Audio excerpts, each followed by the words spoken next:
Iniciado. Iniciado. Bem, colegas, vamos então dar seguimento à nossa sessão julgamento do período da manhã do dia 6 de agosto de 2020 e vamos dar seguimento à sessão tratando dos itens 63 e 64 da pauta do dia 5 de agosto do período da manhã, que tinham saído com vista de mesa, né? Tinham saído com vista de mesa, os itens 63 e 64. Nesses dois itens, o conselheiro relator, que é o conselheiro Rafael, estava conhecendo parcialmente do recurso voluntário, ele não estava conhecendo da alegação contra as benfeitorias, e na parte conhecida do recurso, ele está, aliás, dando provimento ao recurso. A questão do VTN, o valor arbitrado pela fiscalização não levou em consideração a aptidão agrícola, então ele está dando provimento ao recurso nessa parte conhecida do VTN. Então, o conselheiro relator conhece parcialmente, na parte conhecida dá provimento. E aí a gente... Pela ordem, corrigindo, ele também alega o valor da multa, mas aí a gente somos vedados pela súmula CARF 2. Então eu conheço parcialmente do recurso e na parte conhecida do parcial provimento para restabelecer o VTN declarado por ausência de aptidão agrícola. Na tela seguinte. Na parte conhecida, você nega... Na parte conhecida do parcial provimento, porque ele alega a abusividade de multa. Mas aí, como você está derrubando o imposto, Rafael, porque está dando provimento, essa alegação da multa... Eu acho que vai junto, né? Não, tá certo, bem colocado, Gregório, tem razão. Aí tem razão. provimento mesmo, né? Tem razão. Você está cancelando o lançamento, obrigatoriamente derruba a multa, consequente. Eu posso colocar assim, dar na parte conhecida dele provimento quanto ao valor do VTN, entendeu? Pode ser assim, né? Não sei, Nos termos do acórdão, que daí eu vou deixar pronto aqui. Tá, beleza. Melhor assim, nos termos do voto. Eu vou colocar assim que fica melhor.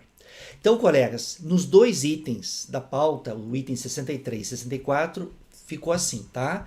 O relator, então, conhece parcialmente do recurso, na parte conhecida dá provimento em relação ao VTN, tá? Aí, o processo, então, saiu com vista de mesa, e a gente, agora vamos retomar aqui, então, essa discussão. Vocês gostariam de fazer algum comentário? Márcio, você seria o primeiro a votar? Ninguém quer fazer um comentário? Você gostaria vamos iniciar a votação então. Márcio, como que você vota?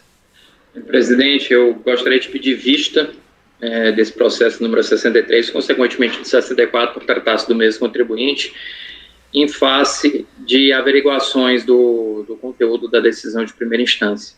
Que eu possa verificar, tá bom? Ok, então. Então, colegas, os itens 63 e 64 da pauta vão sair com vista para o conselheiro Márcio. Márcio, eu vou converter em vista coletiva daí para a turma, tá?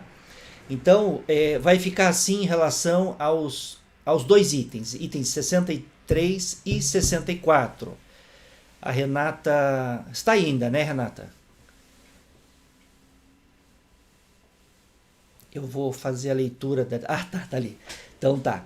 Colegas, então, itens 63 e 64 ficou assim a decisão vista para o conselheiro Márcio, sendo convertida em vista coletiva.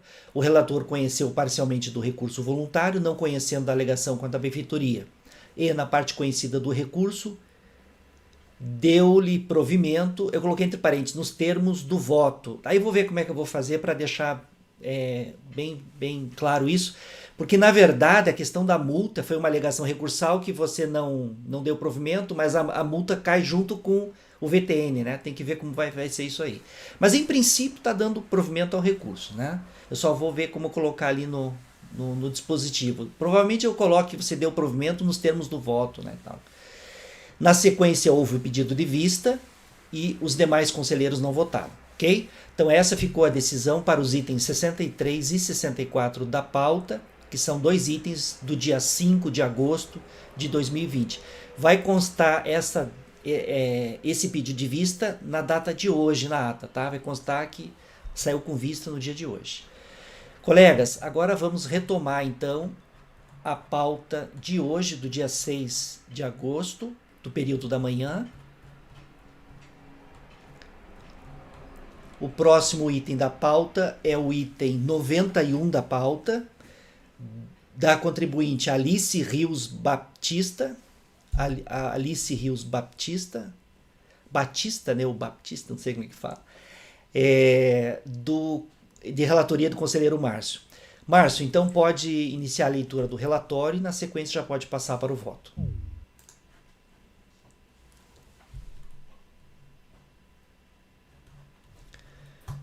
O Márcio sumiu. Agora voltou. Peço desculpas que eu acidentalmente fechei a janela. Tudo bem, pode começar. Peço vênia aos meus conselheiros, colegas, para apenas ir direto ao voto, já que o voto nos 2 primeiros parágrafos eu já faço uma breve contextualização.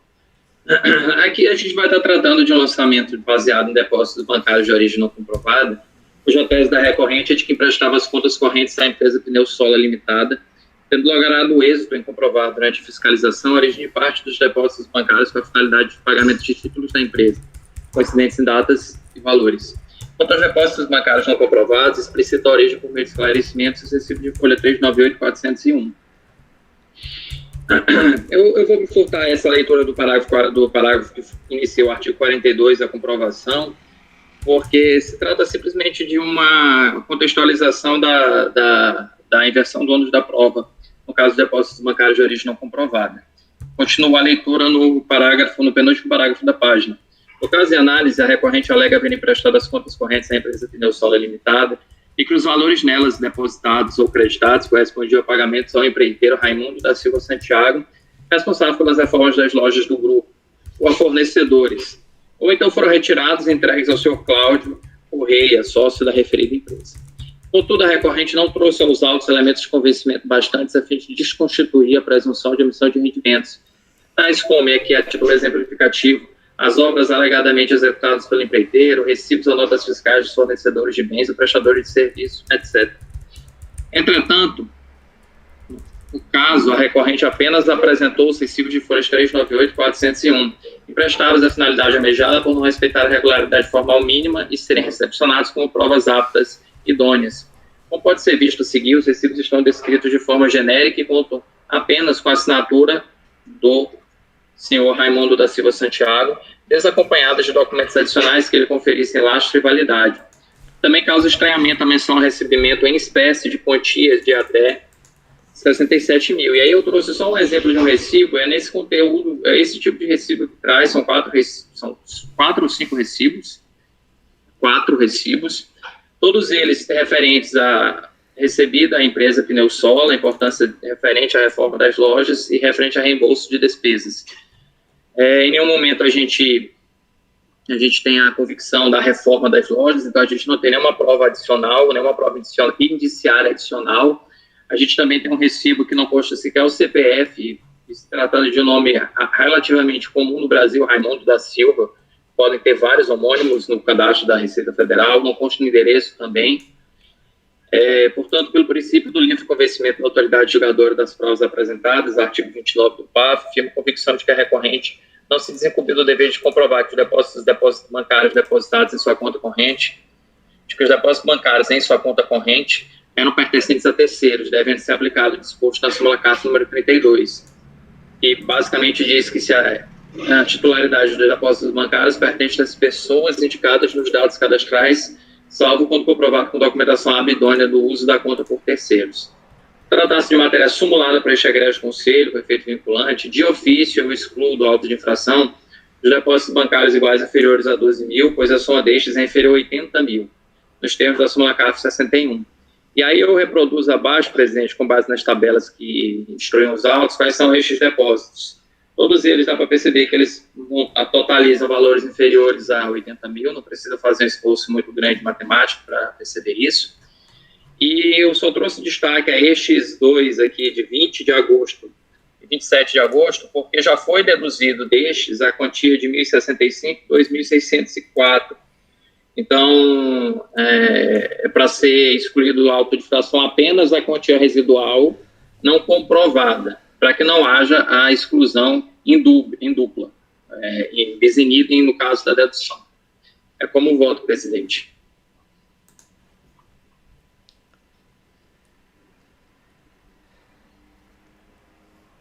Márcio, com relação à exclusão desses depósitos de valor inferior a 12 mil, como que a DRJ se posicionou em relação a isso? Não se posicionou. Conhece de ofício.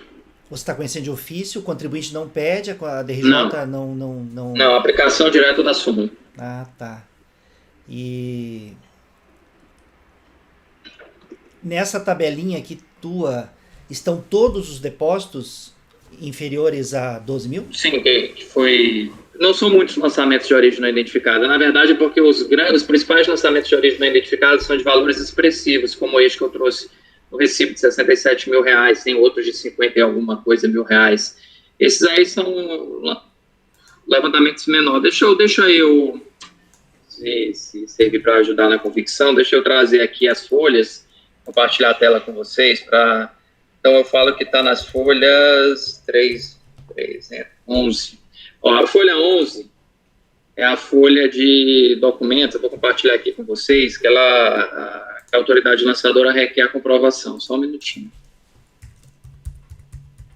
Então, vocês podem perceber que a grande totalidade dos movimentos que ela pede a comprovação são movimentos de valores expressivos. 59 mil, 23 mil, 17 mil, 15 mil, 34. Na minha tela não está aparecendo. Não, viu? Márcio, não apareceu para mim aqui, não sei para os outros. Para mim também não.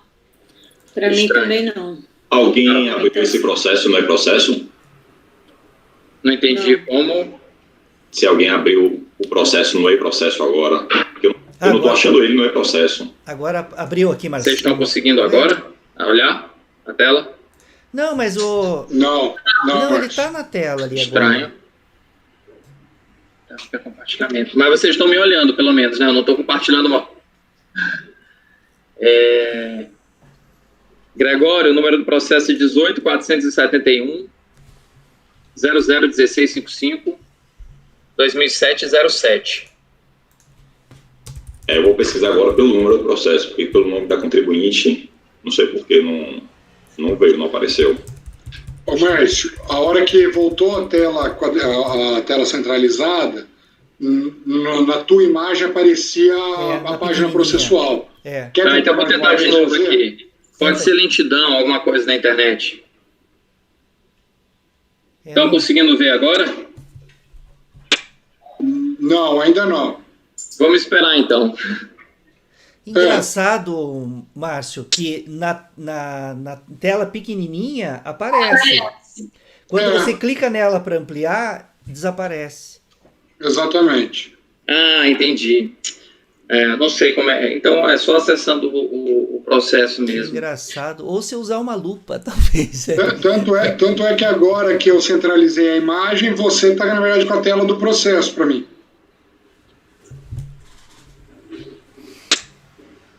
Entendi. Aí já é questão técnica, eu já não tenho mais gerência a respeito. Mas, respondendo, presidente, sim, não teve nenhum conhecimento por parte da unidade da primeira instância.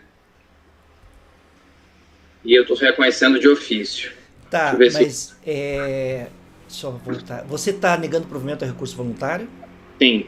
Nega provimento a recurso, porém... E agora, vocês conseguem olhar? Não. Interessante, no meu não aparece nada aqui. Pena. Nego provimento, sim, presidente, conhecendo de ofício apenas esses valores para serem excluídos do lançamento.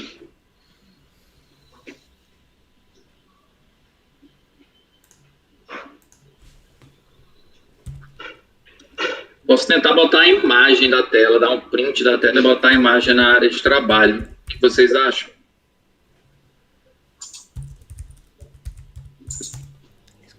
Não vai ficar tão pesado. Só um minutinho.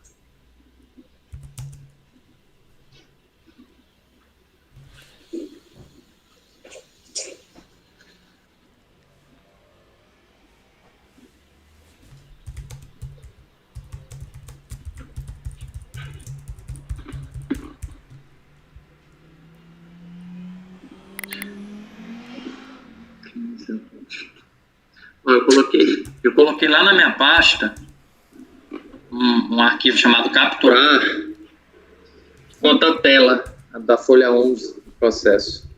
São os valores que a autoridade pediu para comprovação.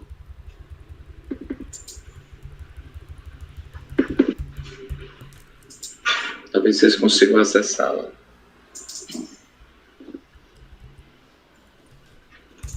A pasta T minha nem está indo agora. Acho que o problema é lá mesmo no sistema. Capturar.png.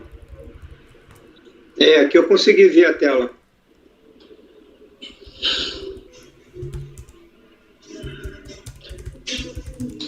Márcio, é só para confirmar, o nome da contribuinte é Alice, pelo menos no processo, no recurso voluntário, no despacho de encaminhamento pós-recurso voluntário, é Alice Pires Rios. Estranho, né? Eu peguei o número da capa. Tá bom. Obrigado. E o exercício mandado é de 3. procedimento. É porque no mandado de procedimento fiscal tá igual o Márcio colocou. Ali o exercício foi um erro mesmo, erro material mesmo, mas... Mas antes estava igual o seu, Márcio, antes do processo. Mas, viu, Márcio, deixa como está no processo, tá? Mesmo que tenha alguma inconsistência, a orientação do CARF é para deixar como está no processo. Combinado. Tá? Dá até para você colocar assim, o nome dela, como está no processo, e entre parênteses, você pode colocar uma observação, né? Mas é bom constar como está no processo. Eu vou tirar do processo agora, só para informar para vocês a tela, porque aquela tela é apenas para ilustrar um recibo. Vou deixar, vai ficar mais pesado, tá bom? Uma dúvida que eu fiquei é porque você está excluindo os valores aqui que estão nessa tabela, só que no ano calendário ele passa de 80 mil. Não, a contagem é só a contagem dos inferiores a 12 mil. Você não soma os maiores de 12 mil, entendeu? A somatória é só os valores inferiores a 12 mil. Tô certo, né, Gregório? Oi? Tô certo, né? O somatório considera apenas os valores inferiores a 12 mil. Valores inferiores a 12 mil, que não ultrapassam 80 mil no ano calendário. É isso. Até porque, Ana, no caso concreto, se fosse por essa aplicação, nunca haveria lançamento abaixo de 80 mil, possivelmente. Só se fosse um lançamento. Eu até eu fiquei curioso a procurar a fundamentação legal dessa súmula, porque é uma súmula interessante, mas ela tem valores muito precisos, e eu fico assim, onde é que chegou a este valor específico na lei? 80 e 12 mil, né? 12, né? É só isso mesmo. Inclusive, é um cuidado que eu oportunizo aos colegas, é que sempre quando tiver um processo de depósito bancário de origem não comprovado, sempre fazer esse cheque, essa checagem dos depósitos, para não cair na súmula, para não entrar em omissão de não aplicar a súmula. Colegas, alguém gostaria de fazer algum comentário em relação a esse processo? Não? Eu fiquei na dúvida, e aqui eu não estou contestando, porque eu não estou com... se a matéria não foi contestada, se isso seria uma matéria de ordem pública para se reconhecer de ofício. Súmula, Francisco. Súmula. E eu acho que é vinculante ainda. A súmula é vinculante. Vincula toda a administração tributária. Não, gente, eu não estou dizendo que a súmula não é vinculante, que a gente não está vinculado à súmula vinculante, não. Eu estou falando o seguinte, se aplica a súmula a um caso que não está no litígio, que não foi questionado no recurso. É isso que eu estou questionando. Eu concordo com o Francisco. Porque, veja bem, se for assim, tudo que for questionado que tiver súmula, a gente tem que recorrer de ofício. Eu só posso reconhecer de ofício as matérias de ordem pública, independente delas estarem em súmula com teor vinculante ou não. A súmula que está... Eu não entendi muito bem o que o Francisco falou de novo. Ela está tentando comprovar os depósitos bancários de origem não comprovada. Ela impugna o lançamento integralmente, embora não apresente documentos suficientes para tal. Então, mas eu não ela vejo não que solicitou, ela não fez esse pedido. Ela não está pedindo, de acordo com o que você falou, você está reconhecendo de ofício. E você não pode reconhecer de ofício as matérias que não são de ordem pública. Só pode reconhecer... Isso, Desculpa. Mesmo que tenha súmula vinculante, você só pode reconhecer as matérias de ordem pública, de ofício. Isso que eu entendo. Eu entendo o seguinte, que você pode excluir esses depósitos, não de ofício, entender que eles foram questionados quando o contribuinte questionou os depósitos bancários. Aí é outro entendimento. Agora, se ele não questionou, se você entende que ele não questionou e você está reconhecendo de ofício, você está dizendo o seguinte, olha, isso não está no recurso. Ele impugnou os depósitos bancários. Entendi, faz sentido. Faz sentido a parte de ofício. Concordo, tá, presidente? Aí eu não discordo. Então, no parcial provimento para excluir, tá, eu concordo. No parcial provimento para excluir do lançamento os recursos com fogo na súmula CARF número 61. Ela impugnou toda a matéria, ela trouxe esclarecimentos de todos, embora não trouxe provas, mas esclarecimentos e argumentos já são válidos como... Porque senão a gente vai ter que reconhecer de ofício tudo que tem súmula, né? Independente do contribuinte. Não, se tiver de ofício é porque ele não questionou, né? É simples, é só modificar o de ofício, não muda muita coisa. Só vai retirar o de ofício, né, Márcio? E dar-lhe parcial provimento. Tá. Mas os termos vão ficar parecidos. Dar-lhe parcial provimento nos termos da súmula CARF para expurgar da base de cálculo da autodifração os depósitos iguais ou inferiores a 12 mil.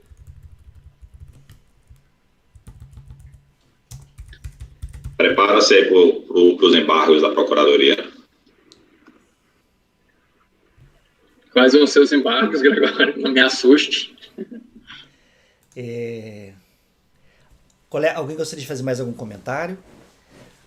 O conselheiro relator, então, o Márcio, em relação ao item 91 da pauta, está dando provimento parcial ao recurso voluntário para excluir da base de cálculo do lançamento do auto de infração os valores iguais ou inferiores a 12 mil, nos termos da súmula. Alguém diverge do voto do relator? Ninguém diverge? Eu também não diverjo.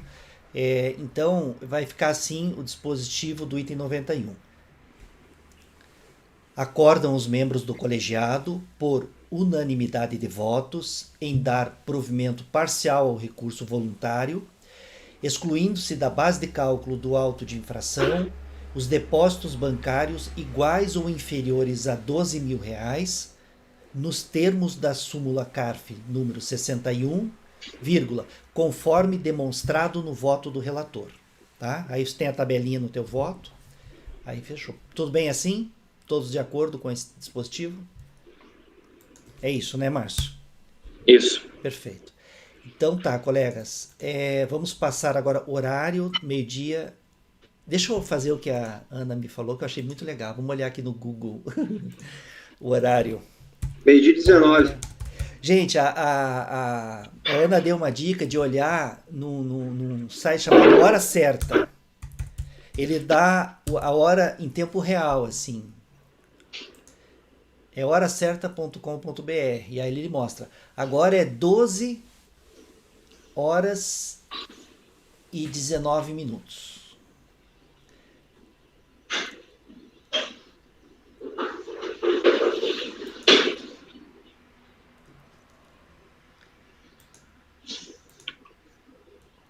Tá. Então, vamos passar agora para o próximo item da pauta. O próximo item da pauta é o item 92, da contribuinte Ana Cristina de Campos. O item 92, o item 92 é de relatoria da conselheira Ana. Ana, pode passar então a leitura do relatório do voto do item 92. Trata-se de recurso voluntário interposto da decisão que julgou improcedente a impugnação apresentada contra auto de infração de imposto de renda à pessoa física do ano calendário 2005, em decorrência da apuração de omissão de rendimentos caracterizada por depósitos bancários de origem não comprovada. A impugnação foi julgada improcedente pelo DRJ. A contribuinte foi cientificada da decisão e apresentou recurso voluntário, sustentando que os valores recebidos não representam renda, são de aluguéis administrados por seu pai e foram recebidos na conta conjunta que eles mantêm juntos. Sem contrarrazões ao relatório. O recurso é tempestivo e preenche os demais requisitos. Assim dele conheço e passo a análise. Aduz a recorrente a improcedência do lançamento porque os depósitos em conta bancária conjunta com seu pai, que foram identificados pela fiscalização, não representam renda e sim aluguéis administrados por ele. Eu vou pular aqui um pouco, eu estou falando da parte teórica da questão da presunção de renda com base em depósito bancário, do artigo 42 da Lei 9.430, e passo um pouco aos fatos.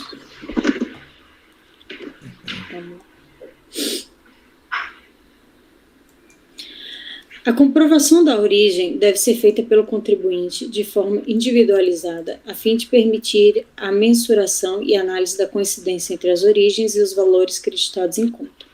Como regra, a prova deve ser apresentada na impugnação, incluindo o direito de fazê-lo em outro momento processual. Contudo, tendo o contribuinte apresentado os documentos comprobatórios no voluntário, razoável se admitir a juntada e a realização do seu exame, pois seria por demais gravoso e contrário ao princípio da verdade material a manutenção do lançamento sem análise das provas constantes nos autos.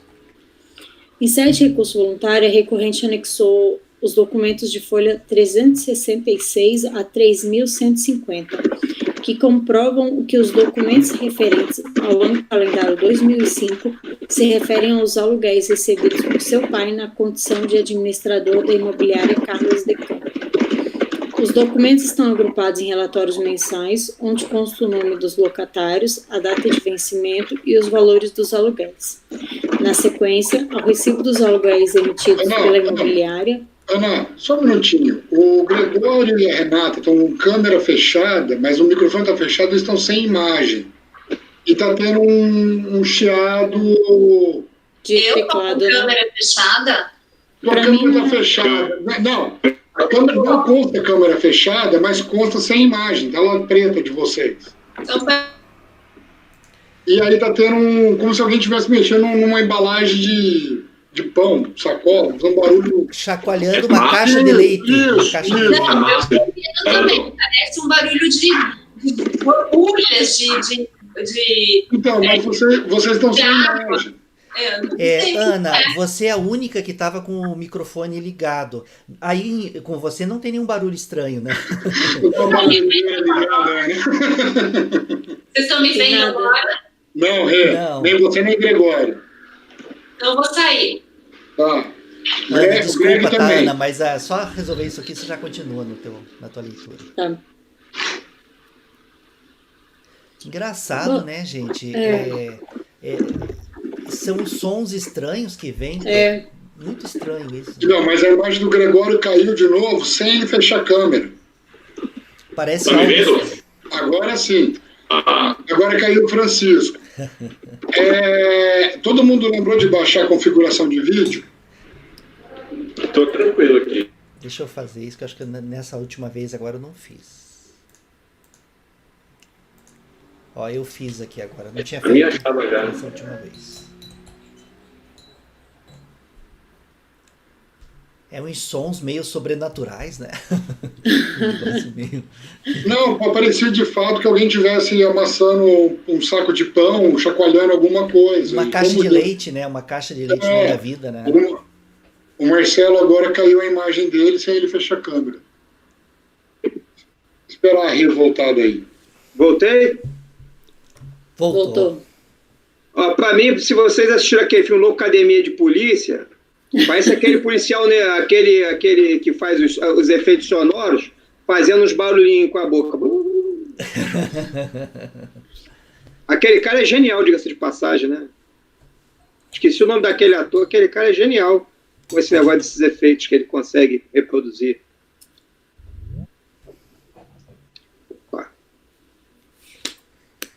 Tudo certo agora? Tudo. Ana, pode dar sequência, então, no seu voto, tá? Pode continuar. Tá. Os documentos estão agrupados em relatórios mensais, onde consta o nome dos locatários, a data de vencimento e os valores dos aluguéis. Na sequência, ao recibo dos aluguéis emitidos pela imobiliária a cada um desses locatários. Bom, então eu estou dando provimento ao recurso, entendendo que ela comprovou a origem dos depósitos. Essa alegação de que a conta corrente é conjunta entre ela e o pai não foi refutada pela DRJ. A DRJ intimou o pai dela, que trouxe junto, nos mesmos termos da impugnação dela, os mesmos argumentos de que ele tem uma imobiliária, está aí comprovado que ele tem imobiliária, que ele recebe os aluguéis na conta dele e que ele faz o repasse depois dos valores. E ele trouxe os recibos. Então, como a DRJ não aceitou a prova que ela tinha trago a princípio, ela trouxe agora no voluntário todos esses documentos, todos os recibos, toda a tabela que ela fez mostrando os recibos de quem é cada um e os valores recebidos, que é muita coisa, né? Que estão essas quase 3.000 páginas. Não tem como, ao primeiro momento aqui, eu fazer essa pormenorização de cada um dos depósitos, até porque a DRJ não fez uma impugnação de cada um deles, fez só um lançamento genérico de valores que ela teria que comprovar e que ela não teria comprovado. Vou divergir, presidente. O que é, Márcio? Eu vou divergir. Ana, eu estou baixando aqui teu processo, trazendo pro meu computador aqui, mas como é muito grande, né? Ele está demorando bastante. Eu vou divergir porque, olha, rapidinho, desculpa te interromper, Redene. Ele é um processo que foi distribuído para a Ana 1 e eu fui distribuído o outro, o Antônio, o pai. Curioso isso. Isso acontece, coisas do CARF. E nesse caso, eu entendo, eu recebi a mesma documentação que a Ana recebeu, aproximadamente a mesma documentação, só que a comprovação da origem dos recursos, existem dois momentos, a meu ver, da infração de depósitos bancários de origem não comprovada. A comprovação dos recursos da origem, a comprovação da origem dos recursos dos depósitos bancários deve ser feita até o momento da lavratura do auto de infração, quando se presume, quando se cria a presunção e ela se torna fato jurídico tributável. Aquela presunção, a não comprovação, se torna fato jurídico tributável.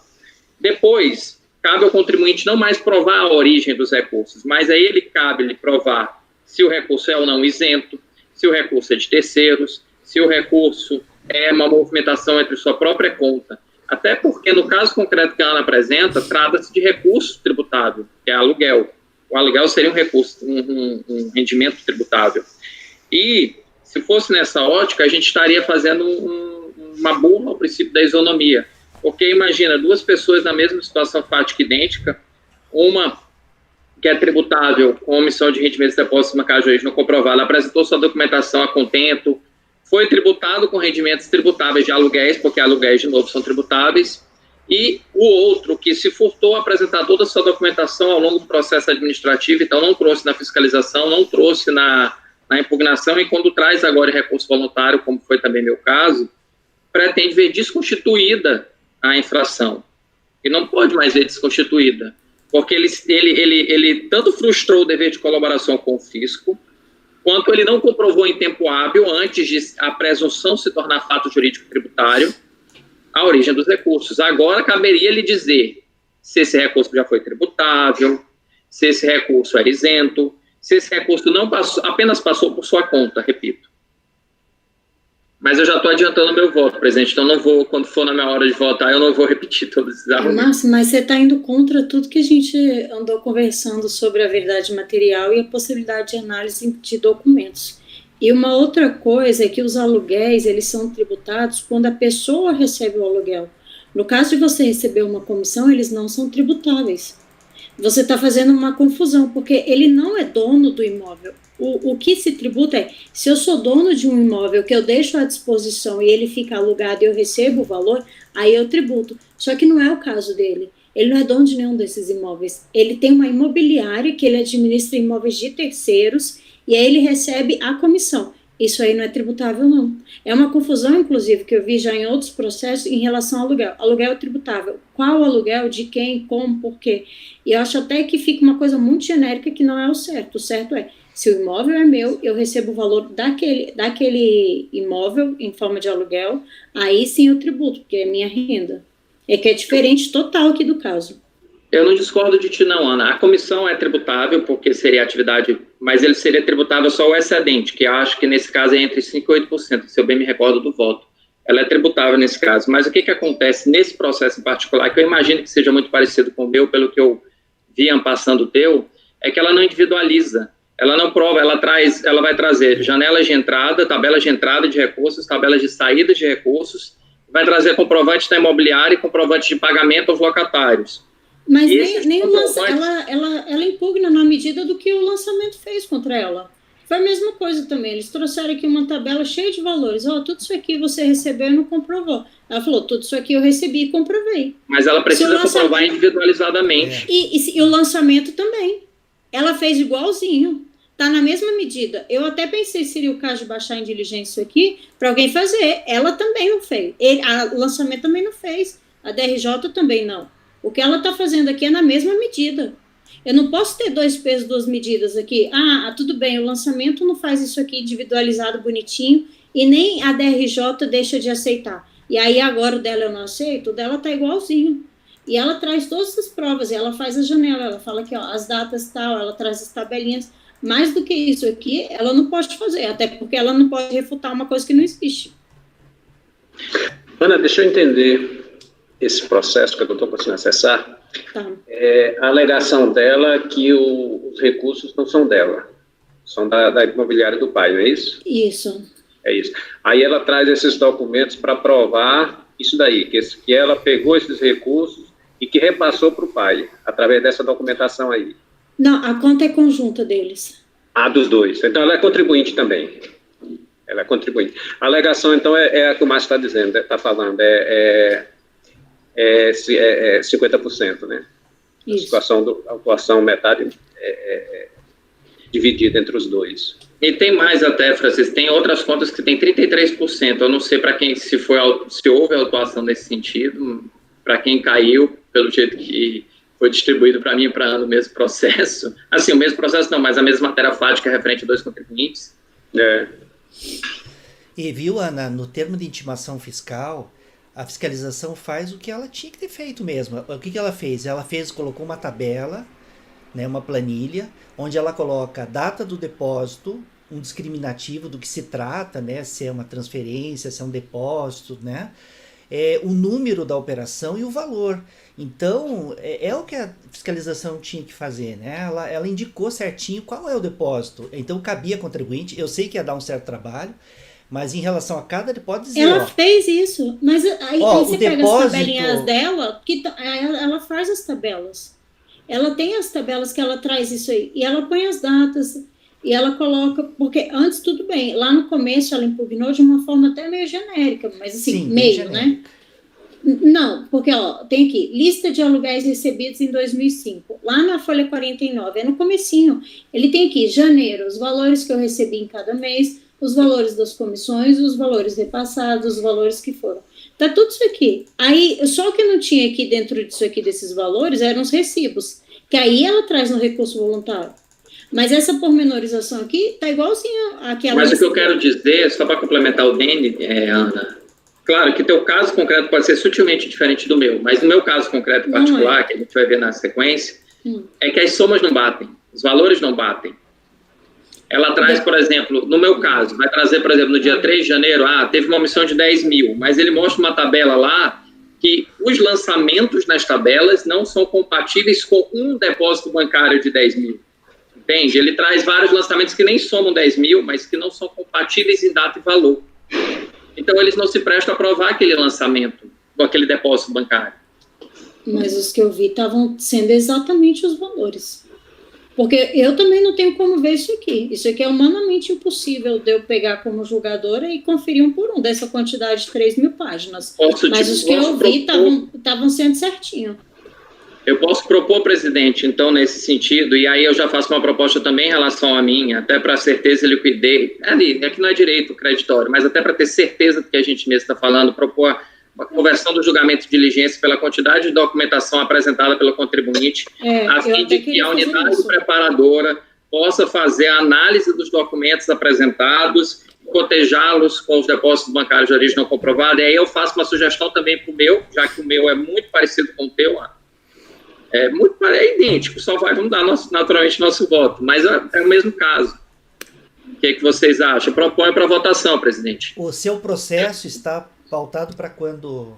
Está pautado para essa reunião? É o seguinte. Assim.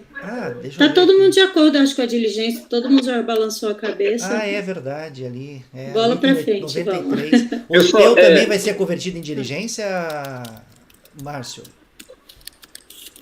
Sim, naturalmente, que a Ana convertendo dela em diligência, claro. Também converto o meu, natural. É o mesmo caso fático, só mudam os contribuintes e só mudam as proporções do lançamento. Tá. Mas são cerca de 2.500 páginas de documentos. Tá. Francisco, você até mais. Falar? Não, antes da votação, eu só queria fazer uma consideração em relação, até mais de ordem prática.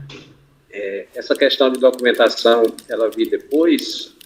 Para efeitos de depósito bancário, é mais ou menos nessa linha que o Márcio falou, porque se essa documentação for analisada pela fiscalização, fosse analisada na época, ela poderia não ser, o contribuinte não ser tributado na omissão de rendimento por depósito bancário.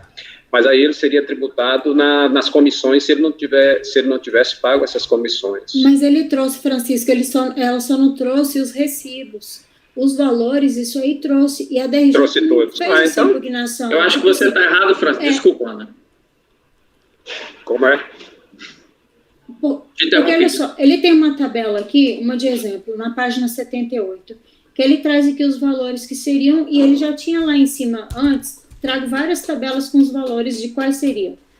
Aí, nessa tabela aqui, a DRJ não pegou e falou assim, olha, esse seu aqui de 2.427 não é, porque aqui na data era tanto. Não teve isso. Não, então, tudo bem. E ela já tinha trago a prova. A prova aqui só mudou em relação aos recibos que foram emitidos para os locatários. Não, o que eu estou falando é mais ou menos, eu entendi o que você colocou, eu acho, do meu ponto de vista, a diligência seria o mais prudente, mais apropriado. Eu também acho. Agora, o que eu estou colocando é o seguinte, que quando eu já vi muitas vezes, a operação inicia a movimentação financeira e a autuação é de capital. Mas está certo, Francisco. Quando comprova a origem, tem o dispositivo no artigo parágrafo 2º do artigo 42. Comprovou, aí você tributa na lei específica. Então, ganho de capital, atividade rural, omissão de rendimentos. Isso. Não, é isso aí que eu estou te falando. Exatamente isso. Então, muitas vezes o contribuinte não apresenta lá, é isso que eu perguntei se apresentou lá, como é que estava lá, né? Porque ele não apresenta porque ele sai dessa tributação. Depois ele prova que que a movimentação financeira ele provou depois. Mas é transparente, sabe por quê? Porque o foco não é mais esse, o foco não é mais provar a origem. O foco é provar se os rendimentos são dele ou não. Se os rendimentos apenas transitaram pela conta dele. Pelo entendimento da Ana, pela análise que ela fez do caso, ela acha que sim. Pelo meu entendimento, eu acho que não. Por isso que é melhor, é mais prudente converter em diligência os dois casos, para que seja feita uma análise da documentação apresentada para verificar em coincidência de datas e valores. Aí, se a Ana aceitar, acatar a sugestão, a gente pode redigir uma minuta única. Com certeza, com certeza. Tá. Melhor. Até porque, assim, se ele tem uma imobiliária e ele recebe esse tanto de aluguel e não tem esses depósitos na conta dele, tá errado. Então, alguma coisa aqui. Então, se ele tem um monte de recibo na conta dele, um monte de depósito, tem que ter alguma justificativa de ter uma ligação. Não discordo, pode ter sim alguma justificativa, mas esses casos de confusão de pessoa física e pessoa jurídica sempre suscita uma pulga, porque o valor deveria pingar na imobiliária e não na conta dele. Mas quem diz que a imobiliária tem uma conta de pessoa jurídica? Mas deveria, né? Uma pessoa jurídica, né? Não necessariamente, ele tem uma imobiliária. Pessoa física, pode. Enfim, ok. Eu acho que a gente já concordou aqui, Denis. Se quiser, inclusive, a gente pode passar o meu também rápido depois, só para olhar. Tá. Não, mas veja, colegas, em relação ao processo da Ana, o item 92 da pauta, da contribuinte Ana Cristina de Campos, Ana, então você você então converte em diligência, né, Ana? Esse Sim, é o teu aí voto. eu vou fazer igual aqueles que eu fiz do ITR, que eu aceitava da forma que estava, sem necessidade do comprovante. Aí no parágrafo seguinte eu falo: no entanto, me converto ao entendimento desta turma e volto no sentido de que seja convertido em diligência. Perfeito. E aí a gente padroniza o texto para ficar igual no meu e no do Márcio. Perfeito. Para Colegas, o pedido seu mesmo. colegas,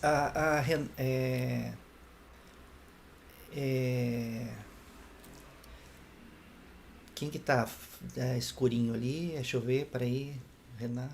Quem que tá ali é o Marcelo. Rafael. Marcelo, Eu estou vendo mais O Marcelo tá sem imagem. Rafael tá escurinho para mim. Ah, tá. Era o Rafael para mim que estava escuro, né? Agora ficou escuro, Rafael. Você E agora? agora apareceu. Você tá aí, né, Marcelo? Mas quando a Ana propôs o voto, ele já estava acompanhando, né? Propôs a diligência. Só para eu Apareci, não? ainda agora apareceu. Agora a Renata sumiu. Mas tá aí, né, Renata? O importante é estar aí na área. Oi, Renata. Não. Não apareci? Agora apareceu.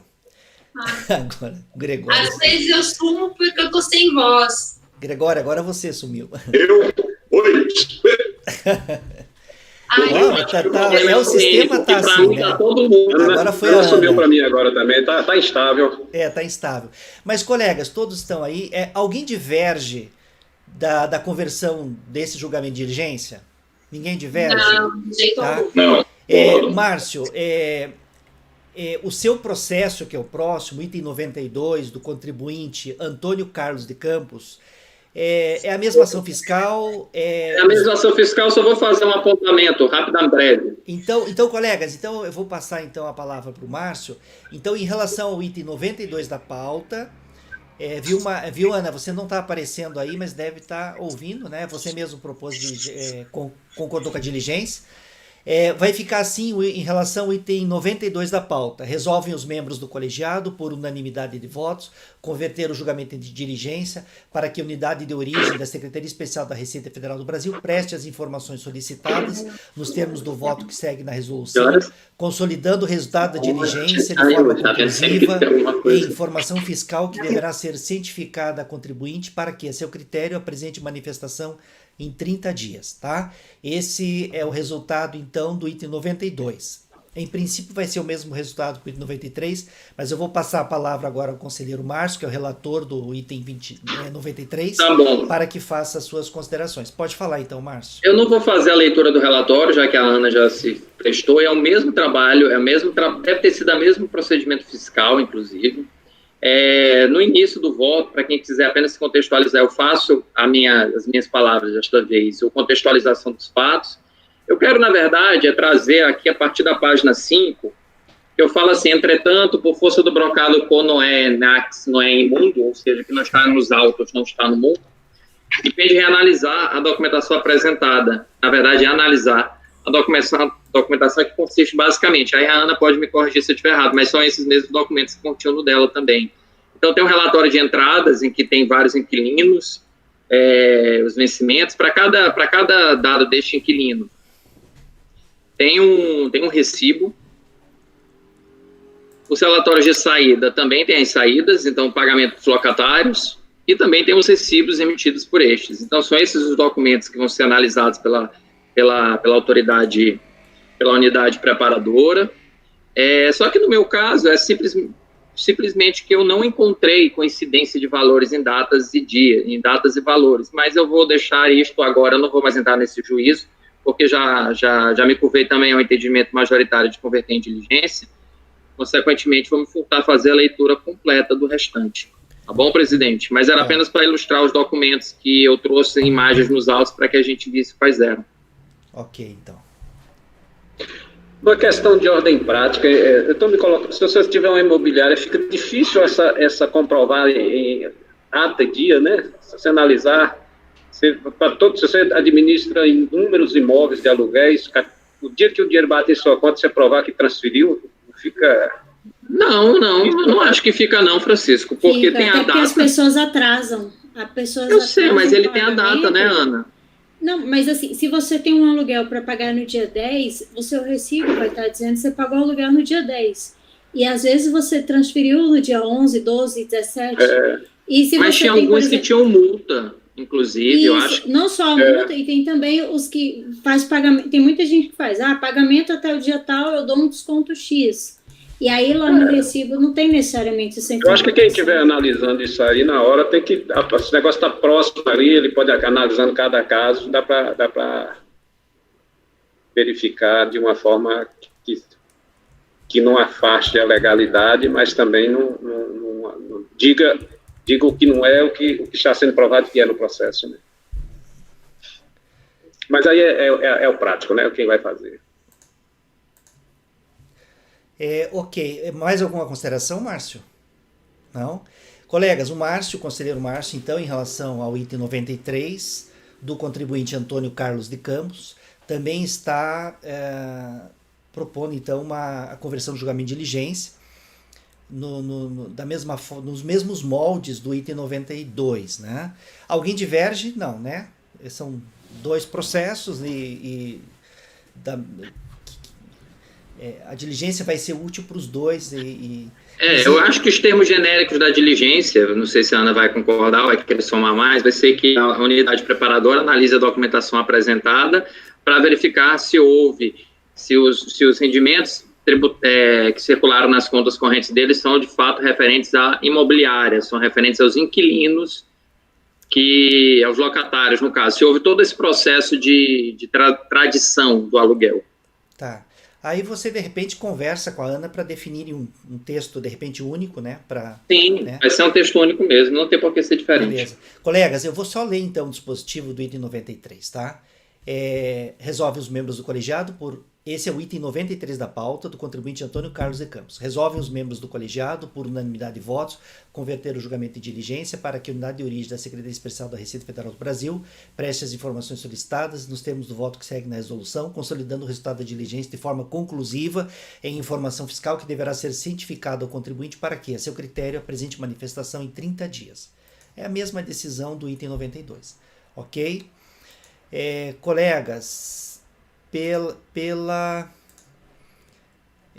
hora certa é 12h48. Pelo site hora certa, 12h48. Temos 12 minutos. O próximo item da pauta é da conselheira Ana Ademir. A gente consegue fazer em 12 minutos, Ana? Esse item? Então, Ana, então pode passar a leitura do relatório do voto, né? Antes de você começar, deixa eu só deixar claro. Nós vamos fazer agora, colegas, o julgamento do item 94 da pauta, do contribuinte Ademir José Frolic, acho que é Frolic, alguma coisa assim, né? Ana, então pode passar a leitura do relatório do voto. Ana, antes de começar, o Marcelo está sem câmera desligada, mas está preta a tela. Tá aí, Marcelo? Voltou? Voltou, beleza. Aí o Gregório caiu agora.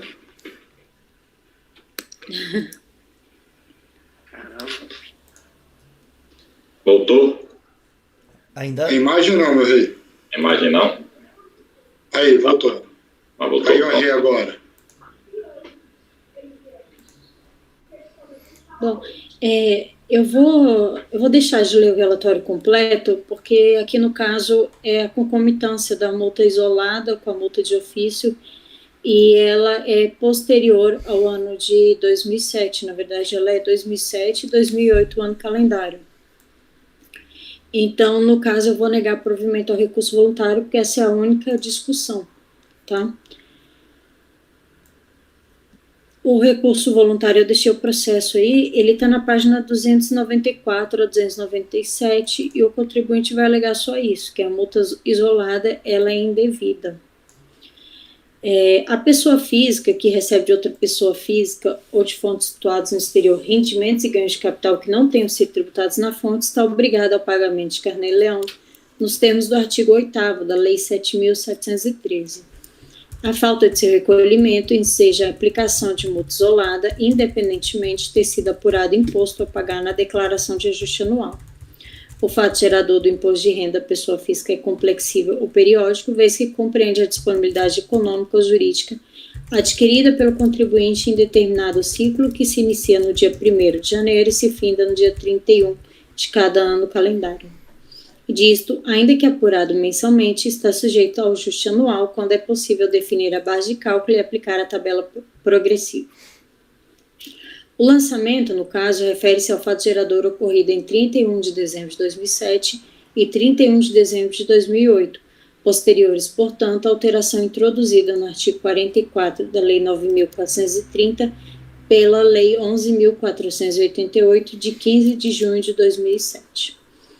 Na redação anterior, o inciso 1º do artigo 44 previa a incidência da multa de 75% sobre a totalidade ou diferença de imposto ou contribuição nos casos de falta de pagamento ou de recolhimento, de falta de declaração e nos de declaração inexata. E o parágrafo 1º do mesmo artigo previa que essa multa poderia ser exigida juntamente com o imposto ou isoladamente. A Lei 11.488 introduziu modificação na definição dessa penalidade ao prever multa de 75% pela falta de pagamento ou recolhimento, de falta de declaração e nos de declaração inexata, e outra de 50% pela falta de antecipação do pagamento mensal. Assim, somente com a edição da medida provisória 351, de 22 de janeiro de 2007, que foi convertida na Lei 11.488, e alterou a redação do artigo 44 da Lei 9.430, passou a existir previsão específica de incidência da multa isolada na hipótese de falta de pagamento do Carnê-Leão, com a multa de ofício devida em caso de lançamento.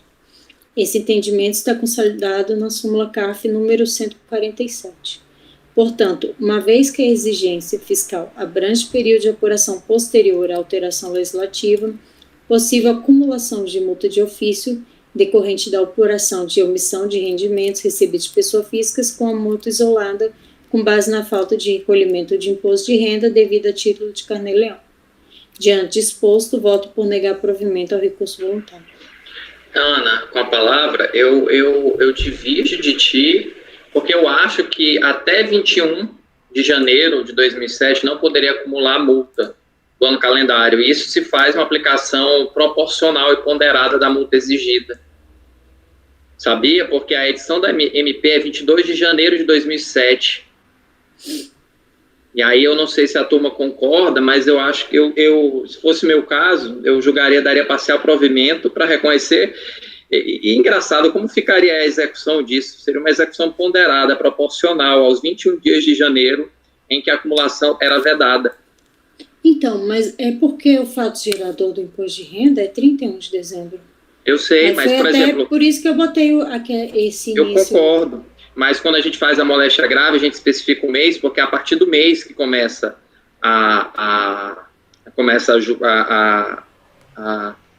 enfim, há o direito à isenção. E nesse caso a gente está tratando até de multa.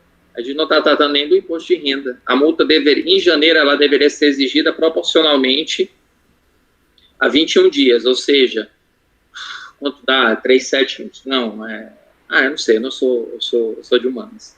Mas eu tenho até que saber se ele tinha alguma coisa em janeiro. Mas eu espero que tu tenha entendido, né? Não é que eu entendi. Não, entendi, mas assim, a medida provisória é de 22 de janeiro de 2007, então por esse entendimento eu tenho que verificar até se ele deveria ter feito algum recolhimento a título de Carnê-Leão até o dia 22 de janeiro de 2007 para ter essa proporcionalidade. Eu acho, é minúcia, eu concordo, mas me parece ser o tecnicamente mais correto. Porque ele fala, é a partir da edição da MP 351, então, consequentemente, qualquer recolhimento de Carnê-Leão que foi antecedente a isto, que ele pode, porventura, ter tido a obrigação de recolher Carnê-Leão e não o fez, e aí você não poderia acumular multa. O que vocês acham, colegas?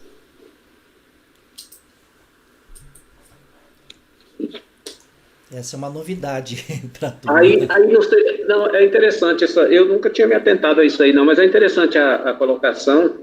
Agora, a gente aqui na turma nunca, não sei se não coincidiu de bater isso aí.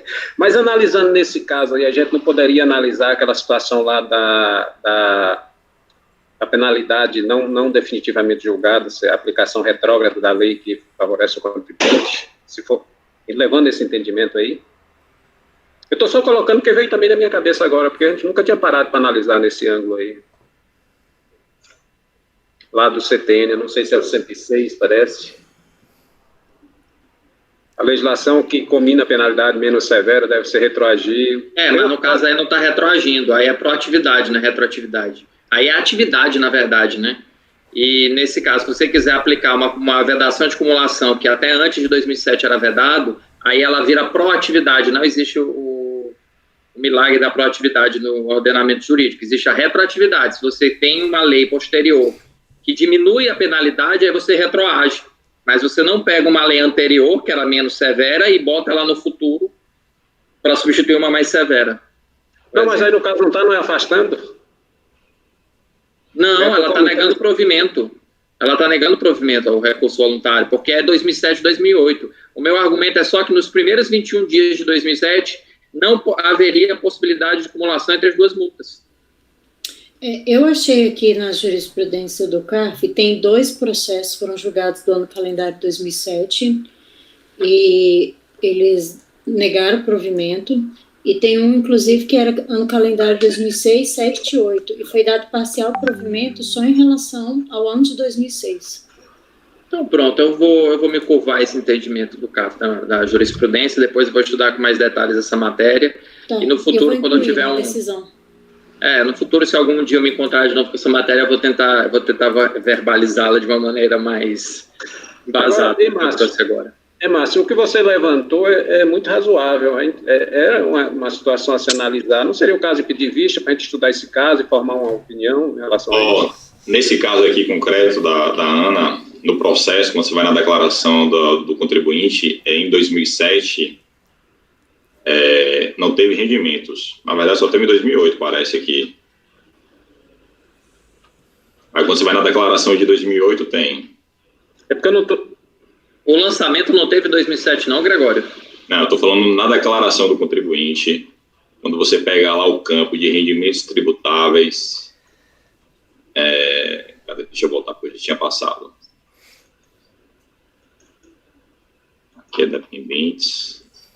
Isso. Rendimentos tributáveis recebidos de pessoas físicas do exterior pelo titular. Está zerado. Aí a última coluna, inclusive, é o Carnê-Leão DAF pago, está zerado. Todo ano, calendário de 2007. Aí quando você vai em 2008, aí tem. Deixa eu ver o auto de infração aqui. Porque eu estava sem conseguir acessar, agora eu entendi aqui. Realmente, aí penalizava se retroagir, isso não é o caso.